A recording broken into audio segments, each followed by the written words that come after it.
My boyfriend publicly humiliated me on TikTok, calling me the most hideous girl he's ever been with before dumping me. So I disappeared without a word. This morning, after ignoring 37 missed calls, I opened my door to find him sobbing on his knees. So Derek and I have been together for almost 3 years. Met him when I was 21. He was the guy who knew how to fix the garbage disposal when it jammed. First green flag, or so I thought. We exchanged Instagrams, started texting, and the rest just kind of happened. Past 3 years have been mostly good. We had our rhythm, you know? Netflix documentaries on Thursdays, his mom's for dinner every other Sunday, camping trips with his friends in the summer. He always remembered my birthday and actually listened when I talked about my day. These days, that's practically unicorn behavior. Side note, my last boyfriend before him thought emotional labor was a type of childbirth, so my bar was admittedly on the floor. Fast forward to this Tuesday. I'm scrolling on my phone during lunch, and my phone dings with a text from my friend Amara. It's just a TikTok link with "call me now" in all caps. Amara's not the dramatic type. She once texted "slight issue" when her apartment was literally flooding. I click the link, and there's Derek. He's at Throwbacks, that dive bar his buddies always hang out on Mondays. I could tell by the neon Budweiser sign behind him that flickers every 7 seconds. We counted once while waiting for our order. He's clearly 6 beers deep, red-faced, arms slung around his friend Xavier. Someone off camera asks, "So rate your girlfriend, bro?" And y'all, the look on his face changed. It wasn't his normal smile. It was this weird smirk I'd never seen before, like he was about to let everyone in on some private joke. Eliana, honestly probably the most hideous girl I've ever been with, like a 4 on a good day. The bar erupts in "ohs," and someone yells, "savage!" Derek just laughs and keeps going, but she cooks really good enchiladas and never complains when I go out with the boys, so I keep her around. Low maintenance, you know? Then someone asks if he's worried I'll see the video. His response? Nah, she doesn't even know what TikTok is. Besides, thinking about upgrading soon anyway. Too much baggage. The timestamp showed it was posted at 11:43 p.m. Monday night, while I was at home doing a freaking clay mask and texting him goodnight. The video had 17,000 views. 17,000. I sat there in the break room just staring at my phone. Didn't cry, didn't scream, just felt this weird cold feeling spreading through my chest. 3 years together and this is what he actually thinks of me? The night before he'd been at my place. We'd made dinner together.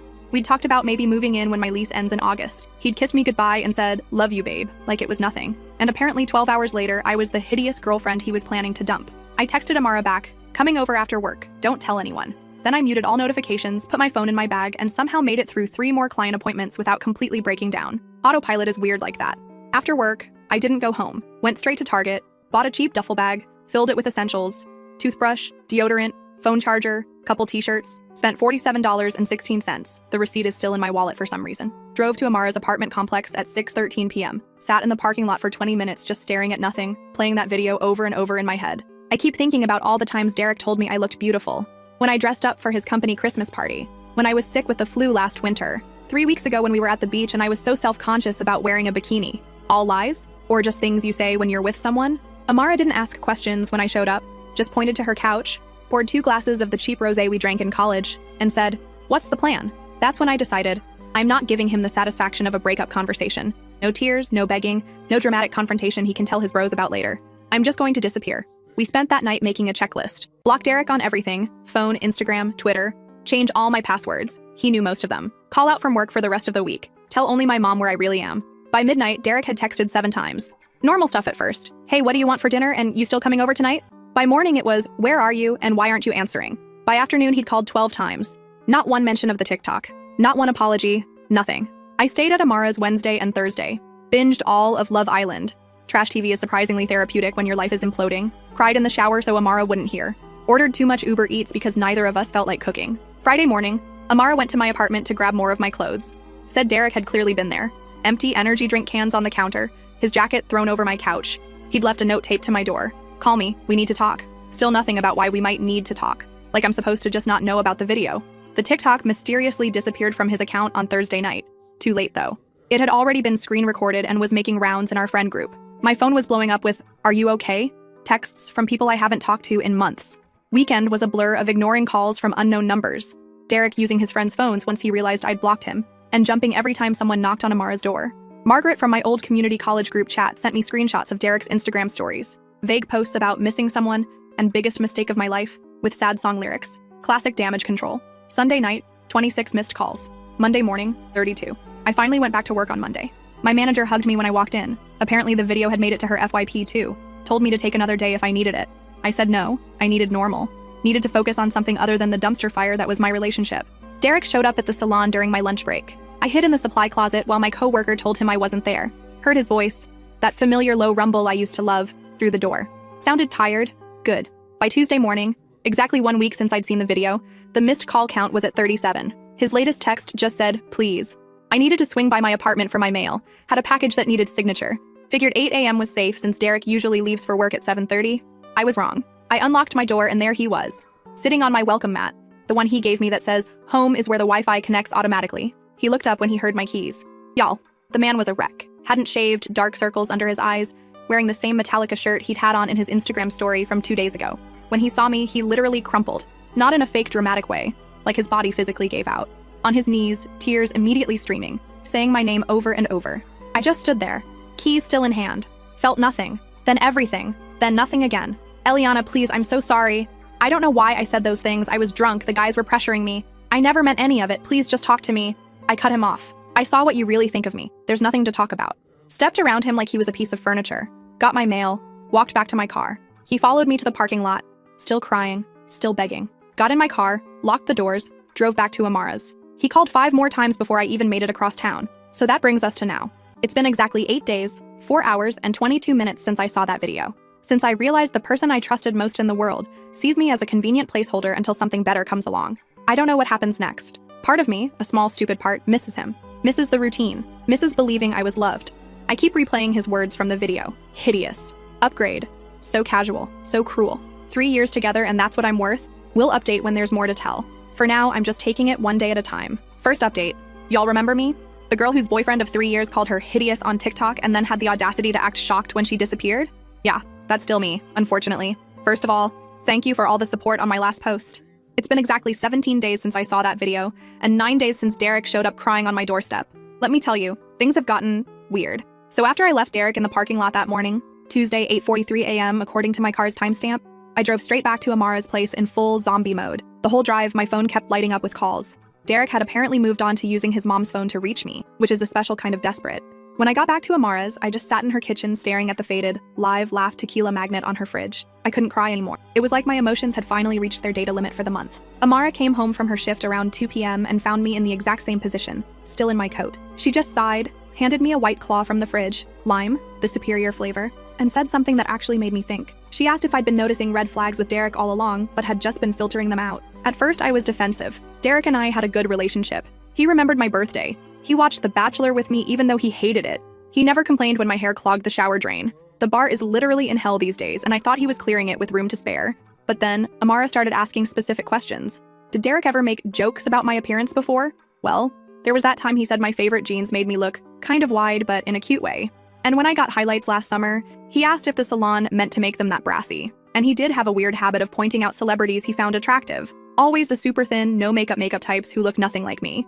Did Derek support my goals? I mean, he said he was proud when I got promoted last year, but also suggested maybe I shouldn't take it because the stress might be too much. When I talked about maybe going back to school someday, he always changed the subject to how expensive it would be. Did Derek have equal standards for our relationship? Thinking about it? Not really. If I was 15 minutes late meeting him, I'd get a series of increasingly annoyed texts, but he could cancel plans last minute to hang with the boys, and I was supposed to be cool with it. By the time we finished our White Claws, I had this sinking feeling in my stomach. The TikTok wasn't some bizarre out-of-character moment. It was just the first time I'd seen what had been there all along, without the filter of wanting to believe we were perfect. That night, Derek escalated to a new level. At exactly 9:17 p.m., Amara's doorbell rang. We both froze like we'd been caught committing a crime. Through the peephole, Derek, holding the saddest-looking grocery store flowers I've ever seen. Amara went full mama bear mode. She opened the door just enough to block the view inside and told him I wasn't there. I could hear his voice cracking as he begged her to just let him talk to me for 5 minutes. Said he hadn't slept in days. Said he'd lost 7 pounds. Said he'd do anything to fix this. After Amara finally got him to leave, she found a handwritten letter he'd slipped under the door. 8 pages. 8. Front and back. I have to admit, I read it twice. It was a lot. Tear stains on the paper. Promises to spend the rest of my life making this up to you. Explanations about how he was drunk, how his friends were peer pressuring him, how he'd been having a bad day at work. Classic deflection bingo. But one line actually got to me. I said those horrible things because I'm insecure and afraid you'll realize you're too good for me. For about 20 minutes, I actually considered calling him. That's how messed up my brain was. Like, he humiliated me publicly, and I was feeling bad for him. Thankfully, Amara's Wi-Fi chose that exact moment to crash. Classic Thursday night Xfinity outage. So we couldn't even stream anything. Instead, we ended up going through old photos on my phone, and that's when I had my first real epiphany. In literally every picture of Derek and me together from the past year, I'm looking at him with this big smile, and he's either looking at his phone or off to the side or making some stupid face. Not a single one where he's looking at me the way I'm looking at him. How did I never notice that before? Friday morning brought a new development. My brother Miguel called to tell me that Derek had shown up at his apartment at 7 a.m., asking if he knew where I was. Miguel, being the overprotective brother he is, told Derek that if he came by again, they'd be having a different kind of conversation. Dramatic, but I appreciate the sentiment. By that point, I was actually starting to feel smothered by all of Derek's attempts to contact me. It wasn't romantic. It was uncomfortable. So I did something I'd been avoiding. I drafted a text. Simple, direct. No room for misinterpretation. I need space. Please stop contacting me, my friends, and my family. I'll reach out if I'm ready to talk. Sent it at 10:22 a.m. Immediately turned my phone off for 3 hours because I couldn't handle seeing his response. When I finally checked again, there were 5 paragraphs waiting for me. The gist? He understood. He'd respect my boundaries. He'd wait forever if that's what it took. Followed immediately by 3 more texts asking when forever might end and if we could please just meet for coffee next week. So much for respecting boundaries. The weekend was actually peaceful. Amara's roommate Margaret was out of town visiting her parents, so we had the place to ourselves. We ordered in, did face masks, watched all 3 Magic Mike movies. For the plot, obviously. And I went a full 24 hours without checking my phone. It felt like coming up for air after being underwater. Sunday night, though, things took another turn. I was scrolling through Instagram before bed. Bad habit, I know, when I saw it. Derek had posted a video. Not just any video. A public apology. To me. Tagged me in it and everything. 4 minutes and 27 seconds of him sitting in his car, looking directly at the camera with red-rimmed eyes, telling everyone who saw that horrible TikTok how sorry he was, how much he regrets hurting the most beautiful person inside and out that he's ever known, and how he's learning to be a better man. The comments were a mess. Some people praising him for taking accountability. Barf. Others calling him out for making my humiliation about him again. His buddy Xavier commenting, "Stay strong, bro," like Derek was the victim here. I couldn't sleep after that. Kept thinking about how even his apology was public. Even his supposed rock-bottom moment was carefully filmed, probably with multiple takes, posted at optimal engagement hours, 8 p.m. on a Sunday. Monday morning, I decided I needed to go back to my own apartment. Amara had been amazing, but I couldn't hide at her place forever. Plus, her hot water heater had been acting up all weekend, and cold showers in February are not the vibe. As I was packing up my duffel bag, my phone pinged with a Venmo notification. Derek had sent me $300 with the note, "For the anniversary dinner we'll never have. Our 3-year anniversary would have been next week." I sent it back immediately, then blocked him on Venmo too. The drive back to my apartment felt like going to a job interview I knew I'd bomb. Every red light had me checking my rearview mirror, half expecting to see Derek's car pull up behind me. But my apartment building was Derek-free when I arrived. My neighbor, Mrs. Rogers, nodded at me in the hallway like I hadn't been gone for over 2 weeks. My plants were all dead. RIP to my supposedly impossible-to-kill snake plant. The air smelled stale and slightly like the Indian takeout I'd forgotten in the fridge. It felt both strange and familiar, like putting on jeans that don't quite fit anymore. And then I saw them, post-it notes, everywhere. On my bathroom mirror, "I miss your smile." On my fridge, "Remember our first date here?" On my TV, "Our Netflix queue misses you." On my bedside table, "I can't sleep without you." I stood there in shock, slowly realizing what had happened. Derek still had the spare key I'd given him last year. He'd been in my apartment while I was gone. My skin instantly crawled. I checked all the closets, under the bed, behind the shower curtain, half convinced he might be hiding somewhere. He wasn't, but the violation of my space felt just as creepy. I called my landlord immediately and explained the situation. He agreed to change my locks the next morning. Then I systematically went through my apartment, removing every single post-it note and ripping them into tiny pieces. Petty? Maybe. Satisfying? Absolutely. That night was my first one back in my own bed. And I won't lie, it was weird. I kept waking up expecting to feel Derek's weight on the mattress. My brain hadn't caught up to the reality that we were over. Tuesday morning, yesterday, I was making coffee when someone knocked on my door. My heart stopped for a second before I remembered Derek's key wouldn't work anymore. It wasn't Derek. It was Xavier. Xavier, who had been in that TikTok video, laughing along while Derek called me hideous. Xavier, who I'd been friends with before I even met Derek. Xavier, who had apparently come as Derek's ambassador. He looked uncomfortable, shifting from foot to foot in the hallway. Started with small talk about the weather. Seriously? Before finally getting to the point, Derek was in a really bad place and just wanted 5 minutes to explain himself. I asked Xavier if he remembered laughing in that video. He had the decency to look ashamed, said he was drunk and just going along with the guys, then hit me with this gem. He didn't mean any of it, Eliana. You know how guys talk when they're together. I don't want to be with someone who talks like that with his friends, drunk or sober. I don't want to wonder what he says about me when I'm not around. I don't want to be with someone who needs a public meltdown and a friendship intervention to realize he values me.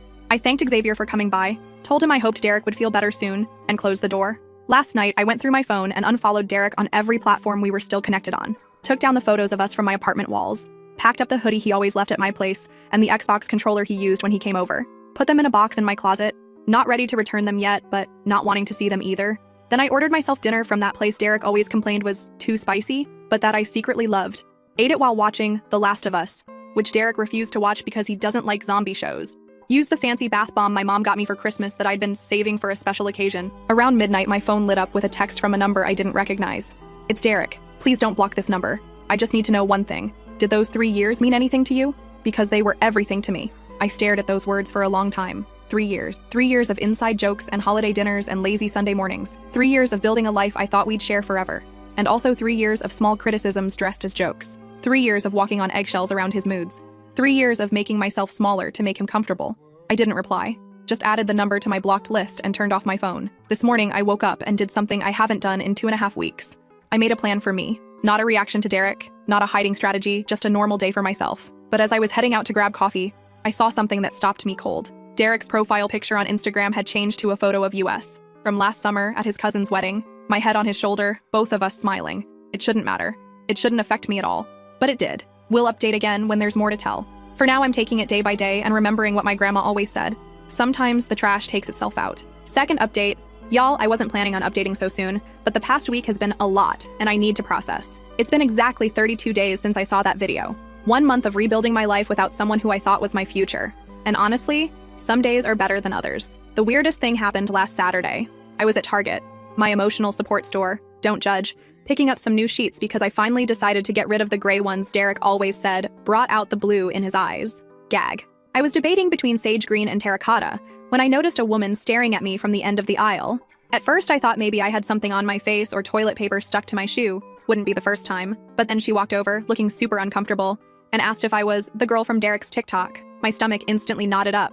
It's one thing to be humiliated online. It's another to be recognized by strangers at Target on a random Saturday while wearing no makeup and yesterday's messy bun. Before I could even respond, she launched into this awkward apology, saying she'd been one of the people who commented something mean on the original video but felt terrible after seeing Derek's public apology and realized how wrong cyberbullying is, her exact words. I just stood there clutching my terracotta sheets, decision made by panic apparently, while the stranger had her character development moment in the home goods section. When she finally stopped talking, I managed to say thanks, it's fine, good talk, and speed walk to checkout. Sat in my car for 20 minutes afterward with the AC blasting even though it was only 62 degrees outside. That's when it hit me. I'm not just Eliana anymore. To some people, I'm the girl from the TikTok. My humiliation has become my identifier, and that realization made me angry in a way I hadn't felt before. Not sad angry like I'd been for weeks. Pure, energizing, get shit done angry. Sunday morning, I woke up at 6:13 a.m., couldn't sleep, and made a list in my notes app. Cut my hair. Always wanted to try a lob, but Derek liked it long. Join that kickboxing class Amara keeps talking about. Finally apply for that certificate program I've been putting off. Redecorate my bedroom. No more masculine-friendly color scheme. Download a dating app. By 11 a.m., I'd already crossed off number 1. Walked into Supercuts without an appointment. Living dangerously LOL. And chopped off 7 inches of hair. The stylist kept asking if I was sure. If I needed more time to think about it. If someone had talked me into it. Told her nope. Just needed a change. She didn't need to know I was mentally naming each snip of the scissors after something Derek had said to me over the years. You'd look better with more defined eyebrows. Snip. No guy wants a girl who eats more than him. Snip. Your laugh is kinda loud sometimes. Snip. When she spun me around to see the final result, I barely recognized myself. In a good way. My neck felt lighter. My head felt lighter. Hell, my whole being felt lighter. Posted a selfie on Instagram when I got home. Just me with my new hair, sunlight from my kitchen window, and the caption, "New month, new me." Within an hour, it had 87 likes, including from Xavier and 2 of Derek's other friends. Petty satisfaction? Maybe. But I'll take the small wins. Monday brought item number 2 on my list. Dragged myself to Amara's kickboxing studio at an ungodly hour, convinced I'd make a fool of myself. The instructor, Margaret, coincidentally the same name as Amara's roommate, kept us moving so fast I didn't have time to feel self-conscious.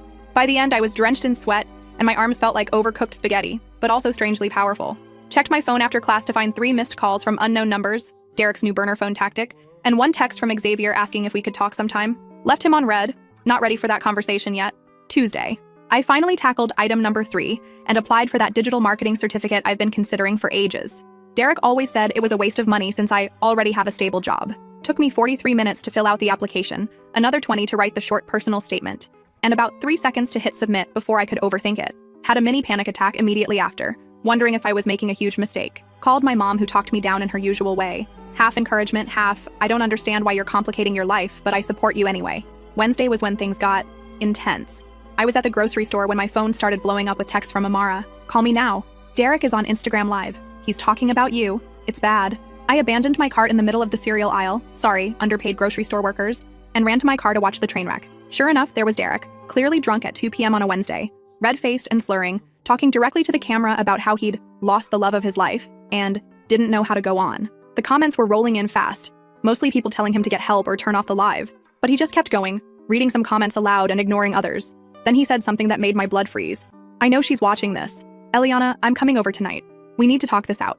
I'm not taking no for an answer anymore." I immediately called Amara in full panic mode. She offered to come stay with me, but I ended up calling my brother Miguel instead. He's closer to my apartment and, frankly, more intimidating if Derek actually showed up. Miguel arrived at 5:30 p.m. with his girlfriend Tanya and enough overnight stuff for a week. Told me not to argue, they were staying until this dude gets the message. Made himself at home on my couch, connected his Nintendo Switch to my TV, and proceeded to act like this was all totally normal.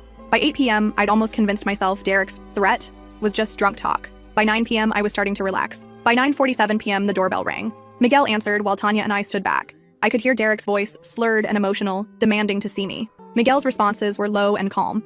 I couldn't make out the words, but the tone was clear. After about 5 minutes, I heard my door close. Miguel came back looking annoyed but calm, said Derek had finally left after Miguel convinced him this wasn't a good time. Understatement of the year. Also mentioned that Derek looked rough and smelled like he'd bathed in Jack Daniels. I slept terribly that night, jumping at every sound outside my window.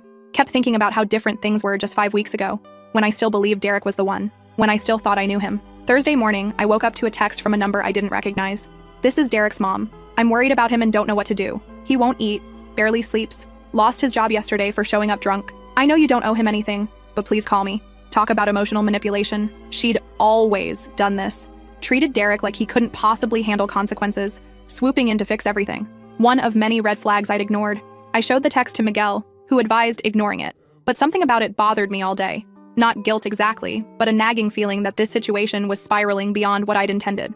Around 3 p.m., I decided to text her back. "I'm sorry Derek is struggling, but I'm not responsible for his choices or his healing. Please encourage him to get professional help." She responded immediately. "He made a mistake. Everyone deserves forgiveness." I didn't reply. Some mistakes change how you see a person forever. That evening, something unexpected happened. I was scrolling through TikTok, glutton for punishment, I know, when I saw a video from someone I didn't follow. It was one of those story time TikToks, and the caption made my heart stop. When your friend humiliates his girlfriend on TikTok and you finally call him out for being toxic. It was Franklin, one of Derek's longtime friends. The guy who was literally in the original video, laughing along. In the video, Franklin explained how he'd been complicit in Derek's toxic behavior for years. Not just with me, but with previous girlfriends too. How the friend group had a pattern of encouraging Derek's worst impulses. How the TikTok incident had been a wake-up call for him personally. He ended with, "Eliana, if you see this, I'm sorry. We all failed you. And Derek, man, get help. This isn't about winning her back. This is about becoming someone who would never hurt her in the first place." I watched it 7 times. Sent it to Amara, who responded with, "Holy shit," and nothing else for a full 10 minutes. Then Franklin DM'd me on Instagram. "Hey, hope that video didn't make things worse. Just couldn't stay silent anymore." No pressure to respond. I sat with that for a while. Appreciated that he didn't expect a response. Finally wrote back, "Thanks for speaking up. Better late than never." We ended up having a surprisingly honest conversation. He told me Derek had been spiraling hard since I left. Drinking daily, getting into fights, alienating friends. Said the friend group was divided between those enabling him and those trying to get him help. Franklin also confirmed something I'd suspected. This wasn't the first time Derek had spoken about me that way. Just the first time it was recorded. That hit different. Knowing it wasn't a one-time drunk mistake, but a pattern. A true reflection of how he saw me when I wasn't around. Friday, yesterday, marked exactly 1 month since I walked away. I decided to celebrate my Independence Day by tackling the final item on my list, downloading a dating app. Not because I'm ready to date, God no, but because I wanted to remind myself that Derek isn't the only option in the universe. That there's a whole world of people who might appreciate me without secretly tearing me down. Setting up my profile felt weirdly vulnerable. Choosing photos where I actually liked how I looked. Writing a bio that was authentically me, not curated to appeal to one specific person's preferences. Like stretching muscles I'd forgotten I had. I had just finished setting up my profile when my phone rang. Another unknown number. I almost declined it automatically, assuming it was Derek with yet another burner phone. But something made me answer. It wasn't Derek. It was his friend Xavier. Xavier sounded weird, nervous, talking too fast. Said he needed to tell me something important. Something about the original TikTok. Something that might change how I saw everything. I almost hung up. Almost told him I was done with all of it. Done with Derek. Done with his friends and their drama. But then Xavier said, "The TikTok wasn't spontaneous, Eliana. Derek planned it, and I can prove it." I'm seeing Xavier today at 2 p.m. at the Starbucks. Miguel insisted on coming with me and sitting at a nearby table. Just in case. I have no idea what Xavier wants to tell me. I'll update after I meet with Xavier. My stomach's in knots and I've changed my outfit 4 times already. Wish me luck, I guess. Edit. Just about to leave for Starbucks. Thanks for all the supportive comments. To answer the most common questions. No, I haven't unblocked Derek and don't plan to. Yes, I'm bringing my pepper spray. Thanks for the concern, LOL. And no, I don't want Derek back. I just want to understand WTF happened. Last update, y'all. I've rewritten this post 4 times now because I still can't believe everything that's happened. First, thank you to everyone who sent supportive messages after my cliffhanger last update. Sorry for leaving you hanging, but I genuinely needed time to process what Xavier showed me. Let's back up to Saturday at 2:03 p.m. I walked into Starbucks with my stomach in knots, spotted Xavier in the corner booth nervously shredding a napkin. Miguel took his position at a table near the door, looking very obvious despite his disguise of sunglasses worn indoors. Xavier looked rough, not Derek-level disaster, but definitely stressed. Dark circles under his eyes, hair unwashed, wearing the same shirt I'd seen him in at least 3 times on Instagram recently. The first 5 minutes were painfully awkward. He apologized about 17 different ways for his part in the TikTok situation. I just sipped my latte and waited for him to get to the point. Finally, he pulled out his phone. Before I show you this, you need to know I didn't find it until yesterday. I was going through some old group chats trying to find a pizza place we ordered from once, and I saw this thread that Derek started about a month before. You know, he slid his phone across the table. It was opened to a WhatsApp group chat titled Weekend Warriors, eye roll, with Derek, Xavier, Franklin, and 2 other guys. The messages were from 5 weeks before the TikTok incident. Derek, need your help with something, boys. Franklin, what's up? Derek, trying to figure out how to break up with E.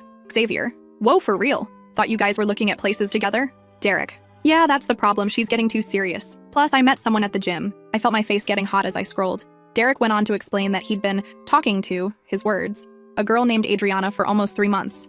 But he was worried about how I'd react to a breakup since we shared so many friends and she can get emotional. Excuse me. As I kept reading, it got worse.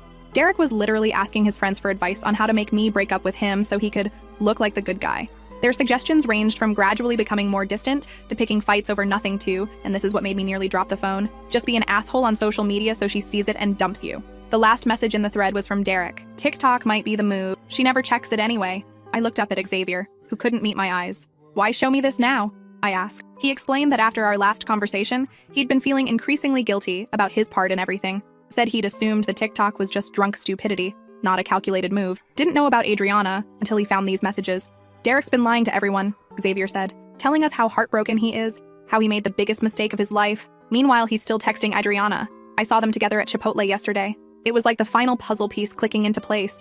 The TikTok wasn't a drunken mistake, it was deliberate. Just a plan that backfired when I disappeared instead of confronting him. I sat there for a moment, trying to process the fact that not only had Derek intentionally humiliated me online, but he'd done it to escape our relationship and be with someone else. And now he was playing the devastated boyfriend role to save face with everyone. I thanked Xavier for showing me the truth, then walked out of Starbucks with Miguel trailing behind, asking 70 questions I wasn't ready to answer. That night, I made a decision. After 37 days of silence, I was going to talk to Derek, on my terms. Not to get back together, that ship had sailed, hit an iceberg, and sunk to the bottom of the ocean, but to let him know that I knew everything. Sunday morning at exactly 10 a.m., I texted Derek from my real number.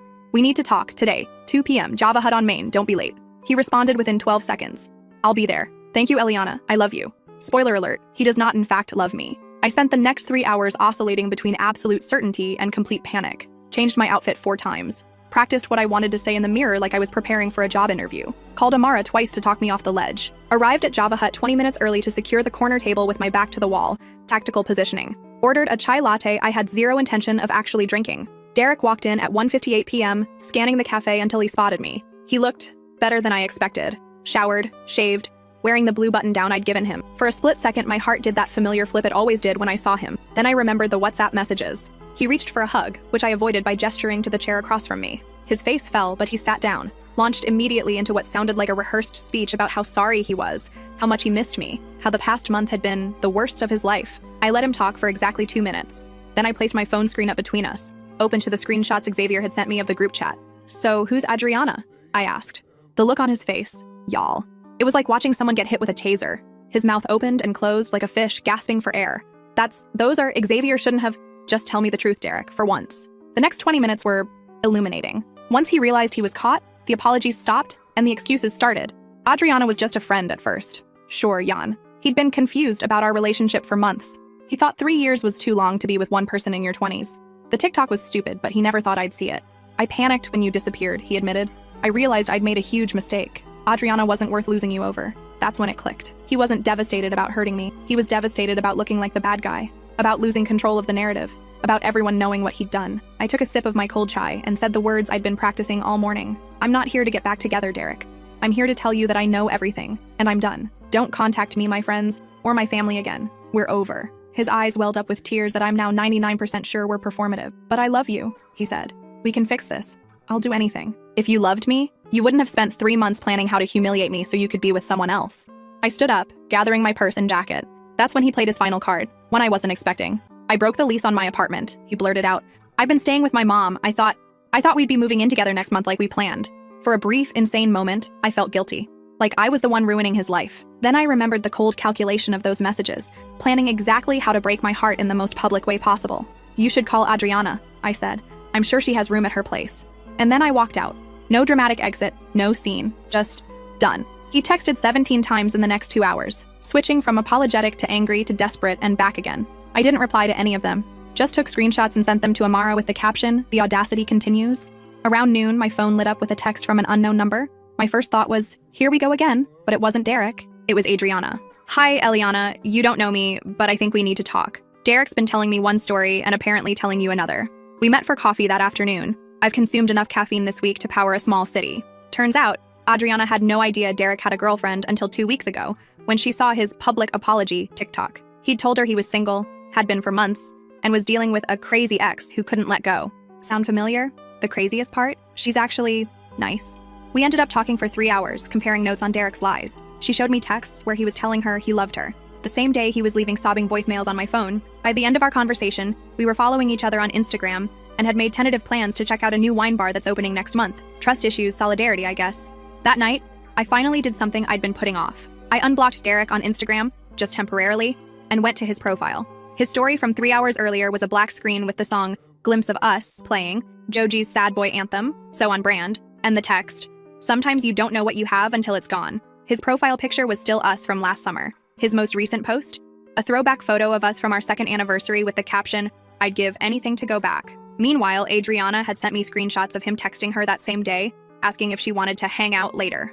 I've never felt more certain of a decision in my life. Yesterday marked exactly 40 days since I discovered the TikTok. 6 weeks of pain, anger, confusion, and finally, clarity. I officially blocked Derek on every platform, changed my number this morning, told my landlord under no circumstances should he ever be allowed into the building. And then I did something just for me. Remember that digital marketing certificate I applied for? I got accepted yesterday. Classes start next month, paid the deposit with money I'd been saving for the apartment Derek and I were supposed to share. Last night, Amara, Miguel, and a few other friends came over for an impromptu goodbye Derek party. We ordered pizza, drank cheap wine, and took turns reading the increasingly desperate texts he'd sent over the past weeks. Toxic, I know, but also weirdly cathartic. At one point, Miguel asked if I was sad about wasting 3 years with Derek. And the thing is, I'm not. Those years weren't a waste. They were a lesson, about red flags I'll never ignore again, about my own resilience, about the kind of relationship I actually deserve. This morning I woke up to a notification that Derek had tagged me in a new Instagram post. My finger hovered over the view button for about 3 seconds before I realized I don't care what it says. His words have no power over me anymore. Instead, I deleted the notification, made my coffee, and sat on my balcony watching the sunrise. So I guess this is officially the end of this saga, y'all. Edit. People are asking if I'm worried Derek will see this post. Honestly, part of me hopes he does. Let him read how thoroughly he failed at controlling this narrative. Let him see that his hideous ex is thriving without him. And to any other girls out there dealing with your own Dereks, you deserve better, and better exists. Trust me.